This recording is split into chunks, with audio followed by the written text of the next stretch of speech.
بسم اللہ الرحمن الرحیم نحمدہ ونصلی علی رسولہ الکریم اما بعد۔ احباب گرامی، آج ہمارا مسائل مستورات کورس کا تیسرا سبق ہے، اور آج اس تیسرے سبق کے اندر ہم وضو کے مسائل اور وضو کے احکام، وضو کا طریقہ، وضو کے متعلق چند باتیں آپ احباب کے سامنے رکھیں گے۔ دیکھیں، سب سے پہلے وضو کا طریقہ۔ اگر وضو کرنے کے لیے وضو خانہ بنا ہوا ہے تو اس پر بیٹھ کر، اور اگر وضو خانہ نہیں بنا ہوا تو برتن یا لوٹے میں پانی لے کر کسی اونچے مقام پر بیٹھ کر قبلے رخ ہو کر وضو کیا جائے، یا گھر کے اندر جیسے کوئی نلکا لگا ہوا ہے، کوئی ٹوٹی لگی ہوئی ہے تو اس پر اس انداز میں وضو کریں کہ کپڑوں پر چھینٹے وغیرہ نہ پڑے، اور دل میں یہ ارادہ کرے کہ میں یہ وضو خالص اللہ تعالیٰ کی خوشی اور ثواب کے لیے کرتا ہوں یا کرتی ہوں، صرف بدن صاف کرنا اور منہ ہاتھ دھونا مقصود نہ ہو۔ جب وضو شروع کریں تو سب سے پہلے یہ دعا پڑھیں، بسم اللہ العظیم والحمد للہ علی دین الاسلام۔ یہ دعا پڑھ کر دائیں چلو میں پانی لیں اور دونوں ہاتھوں کو گھٹنوں تک دھوئیں۔ اس طرح آپ دونوں ہاتھوں کو 3 مرتبہ دھوئیں، پھر دائیں ہاتھ میں پانی لے کر کلی کریں اور مسواک کو دائیں ہاتھ میں اس طرح پکڑیں کہ چھوٹی انگلی مسواک کے سرے پر اور انگوٹھا دوسرے سرے کے قریب رکھیں، اور باقی انگلیاں مسواک کے اوپر ہوں، اور اوپر کے دانتوں کو لمبائی میں دہنی طرف سے ملتا ہوا بائیں طرف لائیں، پھر اسی طرح نیچے کے دانتوں کو لمبائی میں دہنی طرف سے مسواک سے ملتا ہوا بائیں طرف لائیں، پھر مسواک کو منہ سے نکال کر نچوڑ ڈالے اور دھو کر پھر اسی طرح ملے۔ اس طرح 3 بار مسواک کیا جائے، اور اس کے بعد 2 دفعہ اور کلی کریں تاکہ 3 بار کلیاں پوری ہو جائیں، 3 سے زیادہ کلی نہ کی جائے، اور کلی اس طرح کریں کہ پانی حلق تک پہنچ جائے۔ اگر وضو نہ ہو تو غرارہ بھی کر لیا جائے، اور جب کلی کی جائے تو کلی کرتے وقت بسم اللہ پڑھ کر یہ دعا پڑھی جائے، اللہم اعنی علی تلاوت القرآن و ذکرک و شکرک و حسن عبادتک۔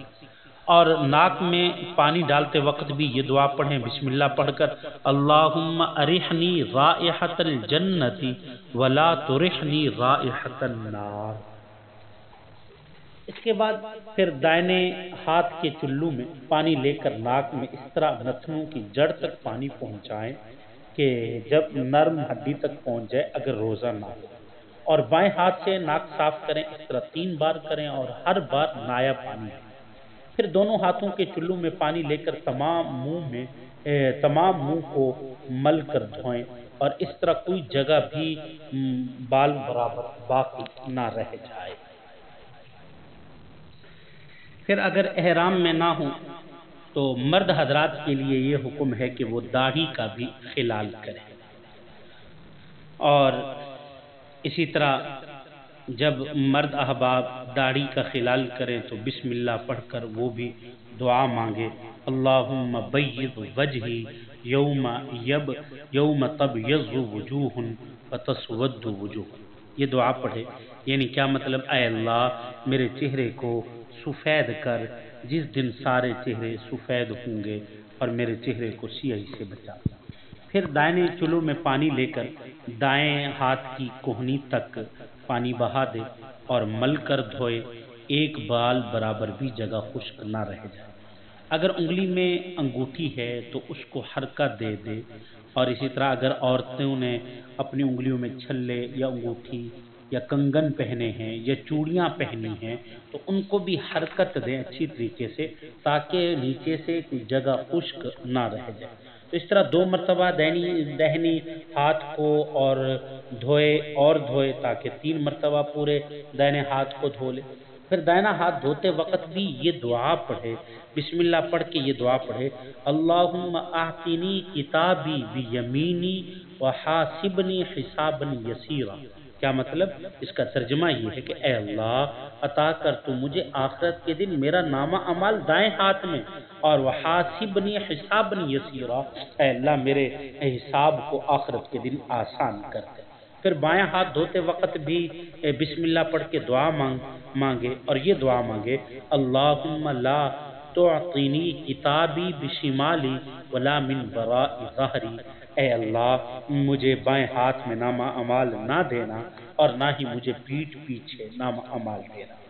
پھر دونوں ہاتھوں کو پانی میں تر کر کے پورے سر کا مسح کرے، اور اس طرح مسح کرے کہ دونوں ہتھیلیوں کو انگلی سمیت سر کے اگلے حصے پر رکھ کر آگے سے پیچھے لے جائے اور پیچھے سے آگے لے آئے، اور پھر انہی ہاتھوں سے کانوں کا مسح اس طرح کرے کہ چھوٹی انگلی دونوں کانوں کے سوراخ میں ڈالے، اور سر کا مسح کرتے وقت یہ دعا پڑھے اللہم اذلنی تحت عرشک یوم لا ظل الا ظل عرشک، یعنی اے اللہ مجھے اپنے عرش کا سایہ نصیب فرما اس دن جس دن کوئی سایہ نہیں ہوگا مگر صرف اور صرف تیرے عرش کا سایہ ہوگا۔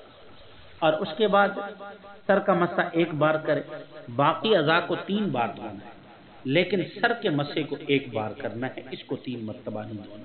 اور کانوں کے مسح کے وقت یہ دعا مانگے بسم اللہ پڑھ کے اللہم اجعلنی من الذین یستمعون القول فیتبعون احسنہ، اے اللہ کہ جو بات میرے کانوں میں پڑے بس مجھے اس کے اچھی باتوں کی اتباع کرنے کی توفیق عطا فرما۔ پھر دائیں ہاتھ سے بائیں پاؤں پر پانی ڈالے اور بائیں ہاتھ سے 3 مرتبہ دھوئے، اور ہر بار اس کی انگلیوں کا بائیں ہاتھ کی چھوٹی انگلی سے خلال کرے، اور خلال بائیں پاؤں کی چھوٹی انگلی سے شروع کرے، پھر بائیں پاؤں کو 3 مرتبہ دھوئے، اور ہر بار اس کی بھی انگلیوں کو ہاتھ کی چھوٹی انگلی سے خلال کرے، اور بائیں پاؤں کے انگوٹھے سے شروع کرے، اور دائیں پاؤں کو دھوتے وقت یہ دعا پڑھے بسم اللہ پڑھنے کے بعد اللہم ثبت قدمی علی صراط المستقیم یوم تزل الاقدام، اے اللہ میرے قدموں کو صراط مستقیم پر ثابت رکھ اس دن جس دن قدم ڈگمگا جائیں گے، قدم جو ہیں جس دن ہل جائیں گے، اس دن میرے قدموں کو ثابت رکھ۔ اور بایاں پاؤں دھوتے وقت یہ دعا مانگے بسم اللہ پڑھنے کے بعد اللہم اجعل ذنبی مغفورا وسعی مشکورا وتجارتی لن تبورا، اے اللہ میرے گناہوں کو معاف فرما دے، میری کوشش کو اچھا بنا دے، میری تجارت کو نفع والا بنا دے۔ یہ وضو مکمل ہوا ہے۔ اگر کوئی مجبوری اور عذر نہیں تو وضو خود کرے، کسی دوسرے کو سے وضو نہ کریں، یعنی اس کو کہیں کہ میرے ہاتھوں کو دھوئیں، میرے پاؤں کو دھوئیں، اور وضو کرتے وقت اعضاء کو متواتر دھوئیں، ایسا نہ ہو کہ ایک عضو خشک ہو جائے پھر اس کے بعد دوسرا دھوئیں، بلکہ متواتر دھوئیں۔ اگر برتن یا لوٹے سے وضو کر رہے ہیں تو پھر کچھ پانی اگر بچ گیا ہے تو پھر آخر میں اس کو پانی کو کھڑے ہو کر پینا، یہ بھی سنت ہے۔ اور آخر میں پھر دعا پڑھے، جب وضو مکمل ہونے لگے یہ دعا پڑھے اللہم اجعلنی من التوابین وجعلنی من المتطہرین وجعلنی من عبادک الصالحین وجعلنی من الذین لا خوف علیہم ولا هم یحزنون، یعنی اے اللہ مجھے توبہ کرنے والوں میں سے بنا، اے اللہ مجھے پاکیزگی حاصل کرنے والوں میں سے بنا، اے اللہ مجھے اپنے نیک بندوں میں سے بنا دے، اے اللہ مجھے ان میں سے بنا دے کہ جس پر کوئی خوف نہ ہو اور نہ ہی کبھی ان کو غم ہو، نہ ہی کبھی کوئی تکلیف ہو۔ یہ وضو وہ ہے کہ جس کی نسبت رسول اللہ صلی اللہ علیہ وسلم نے فرمایا کہ اگر کوئی میرا جیسا وضو کرے تو اس کے اگلے گناہ بخش دیے جائیں گے۔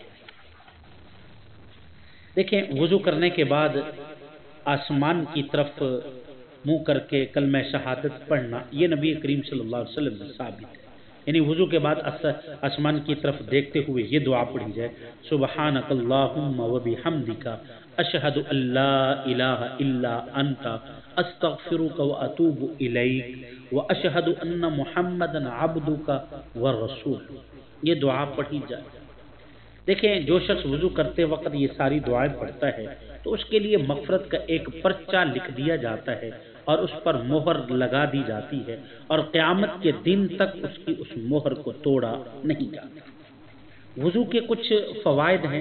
دیکھیں، سب سے پہلا فائدہ یہ ہے کہ جب وضو کے بعد طہارت کی کیفیت وضو کر لیا جاتا ہے تو طہارت کی کیفیت نفس میں پیدا ہو جاتی ہے، نفس کو پاکیزگی پر مزید مضبوط کر دیتی ہے اور فرشتے والے نور کا ایک شعبہ اس کے اندر پیدا ہو جاتا ہے۔ دوسرا فائدہ یہ کہ گناہ اور سستی کی وجہ سے جو روحانی نور اعضاء سے ختم ہو گیا تھا، وضو سے وہ روحانی نور دوبارہ اعضاء میں لوٹ آتا ہے۔ یہی وجہ ہے کہ رسول اللہ صلی اللہ علیہ وسلم نے فرمایا کہ قیامت کے دن میدان حشر میں میری امت جب آئے گی تو وضو کے آثار سے ان کے ہاتھ، پاؤں، چہرے روشن ہوں گے، اس لیے تم میں سے جو کوئی اپنی روشنی بڑھا سکے تو وہ بڑھائے۔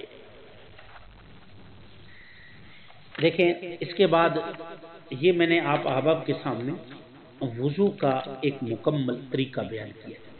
وضو کی کچھ سنتیں ہیں، ذرا ان کو دیکھ لیجئے۔ دیکھیں، پہلی سنت یہ ہے کہ نیت کر، اور نیت زبان سے کرنا کوئی ضروری نہیں ہے، بلکہ دل سے یہ ارادہ کرے کہ میں صرف ثواب حاصل کرنے کے لیے، اللہ کی خوشنودی کے لیے، اللہ کی خوشی کے لیے وضو کرتا ہوں۔ ہاں، اگر زبان سے بھی الفاظ ادا کر دے تو بہتر ہے، تاکہ دل و زبان ایک ہو جائے۔ اور پھر اس کے بعد یہ دعا پڑھنا بھی سنت ہے وضو کے شروع میں، بسم اللہ العظیم والحمد للہ علی دین الاسلام۔ تیسری سنت، منہ دھونے سے پہلے دونوں ہاتھوں کو گھٹنوں تک ایک مرتبہ دھونا، یہ بھی سنت ہے۔ باقی ہر اعضاء کو 3 مرتبہ یعنی کلی کرنا، یہ بھی نئے پانی کے ساتھ، ناک میں پانی ڈالنا نئے پانی کے ساتھ، یہ 3 مرتبہ یہ سنت ہے۔ مسواک کرنا، یہ بھی رسول اللہ صلی اللہ علیہ وسلم کی سنت ہے۔ اور مردوں کے لیے داڑھی کا خلال کرنا، اگر وہ شخص احرام میں نہ ہو تو یہ بھی ان کے لیے سنت ہے۔ اور اپنے ہاتھ اور اپنے پاؤں کی انگلیوں کا خلال کرنا، یہ بھی سنت ہے۔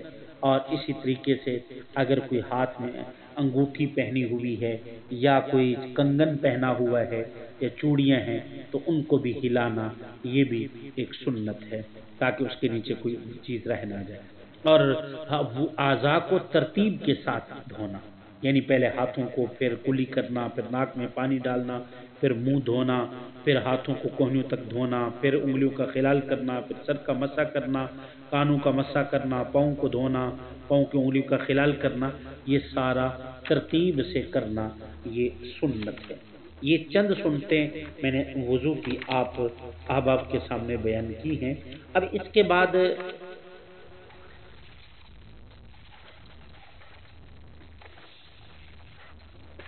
وضو کے کچھ مستحبات بیان کیے گئے ہیں۔ وضو کا کے مستحبات 14 مستحبات بعض احباب نے بیان کیے ہیں کہ پہلا مستحب یہ ہے کہ وضو کرنے کے لیے کسی اونچے مقام پر بیٹھنا مستحب ہے، تاکہ پانی استعمال کرتے ہوئے وہ جسم یا کپڑوں پر نہ پڑے۔ نمبر 2، وضو کرتے وقت قبلہ رخ ہو کر بیٹھنا سنت ہے۔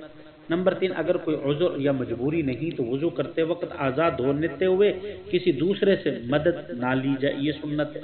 نمبر 3، اعضاء کو جہاں تک دھونا فرض یا واجب ہے اس سے تھوڑا سا زیادہ دھونا، یہ مستحب ہے۔ دائیں ہاتھ سے کلی کرنا اور ناک میں پانی ڈالنا، یہ بھی مستحب ہے۔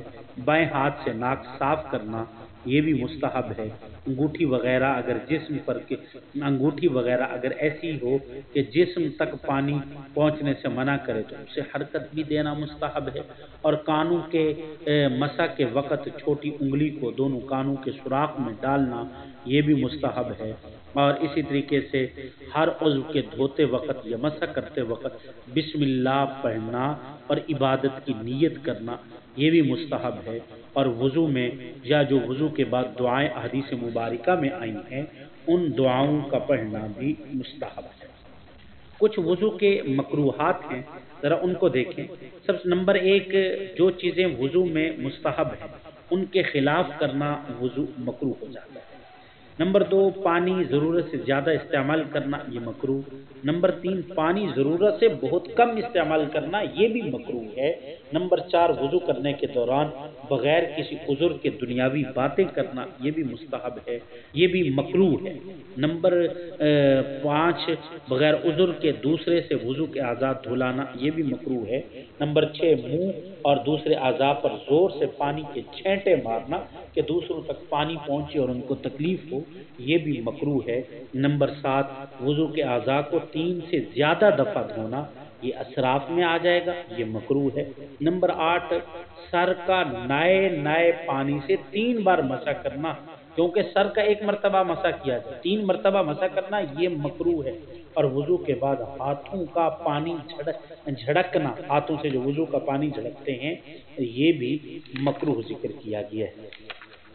دیکھیں وضو کے باقی جو فرائض ہیں وہ وضو کے 4 فرض ہیں۔ نمبر 1 وضو کا فرض منہ دھونا۔ نمبر 2 ہاتھوں کا کونیوں سمیت دھونا۔ نمبر 3 چوتھائی سر کا مسح کرنا۔ نمبر 4 اپنے پاؤں کا گھٹنوں ٹخنوں سمیت دھونا، یہ فرض ہے۔ باقی وضو واجب ہونے کی شرطیں کیا ہیں؟ دیکھیں وضو واجب ہونے کی پہلی شرط یہ کہ مسلمان ہو، کیونکہ کافر پر وضو واجب نہیں ہوتا، کیونکہ وضو عبادت ہے اور کافروں پر عبادت کا حکم نہیں ہے۔ نمبر 2 بالغ ہو، نابالغ پر وضو واجب نہیں، اور عاقل ہونا، کیونکہ دیوانے پر، پاگل پر، مست پر اور بے ہوش پر وضو واجب نہیں۔ نمبر 4 پانی کے استعمال پر قادر ہونا، جس آدمی کو بیماری کی وجہ سے پانی کے استعمال پر قدرت نہیں یا پانی کے عدم موجودگی کی وجہ سے استعمال پر قدرت نہیں، تو اس پر وضو واجب نہیں ہے، بلکہ تیمم کرنا اس کے لیے کافی ہے۔ نمبر 5 کہ نماز کا وقت اس قدر باقی ہو کہ جس میں وضو اور یعنی جو شخص ابھی مسلمان ہوا ہے یا جو بالغ ہوا ہے، اگر اس کے پاس نماز کا وقت نہیں ہے تو اس پر بھی وضو واجب نہیں ہوگا، بلکہ اگلی نماز کا وضو اس پر واجب ہوگا۔ یہاں ایک مسئلہ آخر میں دیکھ لیں کہ عورتیں جو مصنوعی بال لگاتی ہیں، مثلا وگ وغیرہ لگاتی ہیں، تو اس پر مسح کرنا جائز نہیں، اس پر مسح کرنے سے مسح نہیں ہوگا، بلکہ اس وگ کو اتار کر مسح کرنا ضروری ہے۔ ہاں البتہ اگر کوئی ایسے بال جس کی پیوند کاری کر دی جاتی ہے، آج کل بال لگوائے جاتے ہیں جیسے بعض مرد لگواتے ہیں، تو وہ اگر اترتے نہیں ہیں بلکہ وہ ان کے ساتھ جڑ چکے ہیں تو پھر اس صورت میں اسی کے اوپر مسح کریں، لیکن ایسا نہیں کرنا چاہیے، اور اگر کر لیا تو اسی کے اوپر مسح کرنے سے سر کا مسح ہو جائے گا۔ یہ میں نے چند مسائل آپ احباب کے سامنے بیان کیے ہیں وضو کے متعلق۔ دعا کیجیے کہ اللہ رب العزت ہمیں سمجھنے کی اور وضو کو صحیح طریقے سے کرنے کی توفیق عطا فرمائے۔ آخر میں وضو کو توڑنے کی چند چیزیں میں بیان کرتا جاؤں کہ دیکھیں جن چیزوں سے وضو ٹوٹتا ہے ان کی 2 قسمیں ہیں، ایک وہ جو انسان کے جسم سے نکلے، دوسری وہ جو اس کو طاری ہو، جیسے بے ہوشی ہے یا نیند ہے۔ پہلی قسم جو انسان کے جسم سے نکلے، میں یہ ضابطے بیان کر رہا ہوں، ایک وہ جو خاص حصہ اور مشترک حصے سے نکلے، جیسے جسم کے حصے سے پیشاب پخانہ نکلے وضو ٹوٹ جائے گا، ہوا خارج ہو وضو ٹوٹ جائے گا، یا جسم کے باقی حصے سے کوئی چیز جیسے پیپ نکلے، الٹی آئے، خون کا نکلنا، ان چیزوں سے بھی وضو ٹوٹ جائے گا۔ اور دوسرا کیا ہے، انسان پر جو چیز طاری ہو، جیسے بے ہوشی کا طاری ہونا یا نیند کا آنا، تو ان چیزوں سے بھی کیا ہے وضو ٹوٹ جاتا ہے۔